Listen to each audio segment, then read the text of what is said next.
¿De dónde viene esta idea de la seguridad democrática que durante los últimos años ha calado tanto en el corazón y la ideología de muchos de los colombianos y las colombianas? Bueno, quiero contarles que esta idea se remonta al periodo posterior a la Segunda Guerra Mundial en 1945, cuando el mundo entró en un nuevo orden geopolítico. Aunque en el discurso se hablaba de paz, cooperación internacional y reconstrucción, materializándose en organismos como la Organización de las Naciones Unidas, el Fondo Monetario Internacional y el Banco Mundial, en la práctica se estaba cocinando una nueva confrontación, una guerra fría, un enfrentamiento político e ideológico entre los Estados Unidos y la Unión Soviética, que no se libró directamente en el campo de batalla, sino en el control de las economías, las ideas y los pueblos. Esta confrontación marcó profundamente el pensamiento político, la educación y la manera en que los pueblos, especialmente latinoamericanos, entendieron la seguridad y la democracia. En América Latina, la influencia de Washington fue decisiva. Bajo la doctrina de seguridad nacional, impulsada desde la Escuela de las Américas creada en 1946 en Panamá, miles de militares latinoamericanos fueron entrenados en técnicas contrainsurgentes, inteligencia y control social. La idea central era clara: el enemigo ya no estaba afuera, sino adentro de cada uno de nuestros países en América Latina. Los campesinos organizados, los estudiantes, los sindicatos, las mujeres movilizadas y los pueblos indígenas pasaron a ser vistos como amenazas del orden social. En Colombia, esta idea se consolidó con fuerza. Durante la década de 1950, el país vivía la violencia bipartidista, un conflicto que dejó más de 200.000 muertos y que sirvió de base para justificar la militarización de la vida política. Luego, el Frente Nacional en 1958 y 1974, que pactó la alternancia entre el Partido Liberal y el Partido Conservador, selló la exclusión de cualquier otro proyecto político, cerrando las puertas a la participación de sectores populares y reforzando la dependencia ideológica de los Estados Unidos. En los años 70, con la intensificación de los movimientos sociales y la emergencia de las guerrillas, el gobierno colombiano profundizó su alineamiento con Washington, con los Estados Unidos. En 1978, el presidente Julio César Turbay Ayala implementó el Estatuto de Seguridad mediante el Decreto 1923. Una política inspirada directamente en la doctrina de seguridad nacional. El argumento era proteger el Estado frente a la subversión.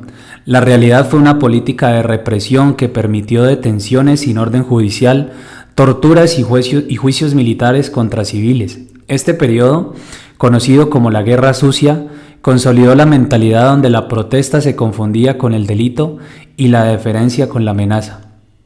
Durante las décadas siguientes, la relación con Estados Unidos se mantuvo y bajo la bandera de la guerra y el neoliberalismo, el Estado fue perdiendo la capacidad en su condición de administrador de los recursos, garante de derechos, y fue priorizando la lógica de lo privado y socavando las desigualdades en el país. Producto de las múltiples desigualdades e injusticias sociales que se venían dando bajo esta lógica de la seguridad y señalando a los campesinos, indígenas, afros, organizaciones populares, estudiantes como subversivos, Colombia vio nacer dos fenómenos importantes. Después de la segunda mitad del siglo XX, nacieron en Colombia los movimientos armados. Por un lado, nacieron las Fuerzas Armadas y por otro lado se incrementó la dinámica del narcotráfico y, los grupos ilegales. Las Fuerzas Armadas Revolucionarias FARC se conformaron en la década de 1960 como brazo armado vinculado a corrientes comunistas y campesinas. En 1964, el Ejército de Liberación Nacional, inspirado en corrientes marxistas y la teología de la liberación, también surgió.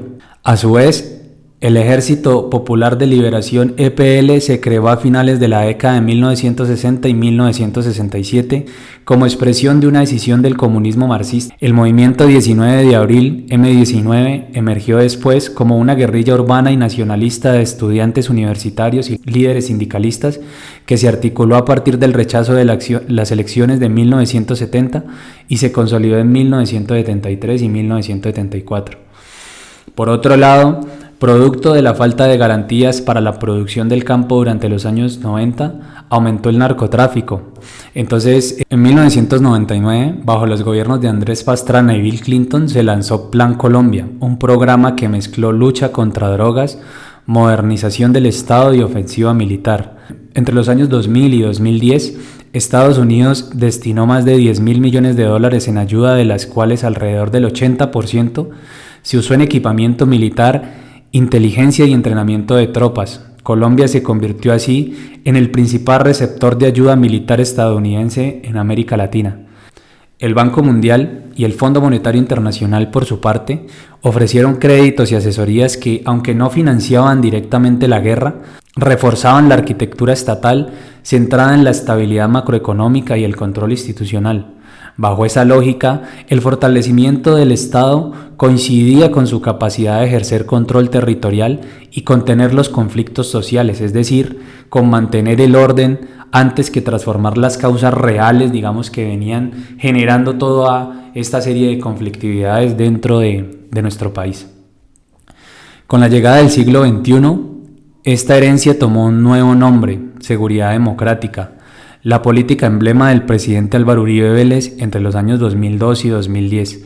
Aunque se presentó como una estrategia para recuperar el territorio y garantizar la paz, en el fondo reeditó la misma matriz de la Guerra Fría, la idea de un enemigo interno, ahora bajo el rótulo del terrorismo, y la legitimación del uso desproporcionado de la fuerza militar. Esta política, apoyada también por Washington en el marco de la guerra contra el terror, multiplicó el gasto en defensa, amplió el pie de fuerza y dejó consecuencias graves en materia de derechos humanos, como los llamados 6.400 falsos positivos.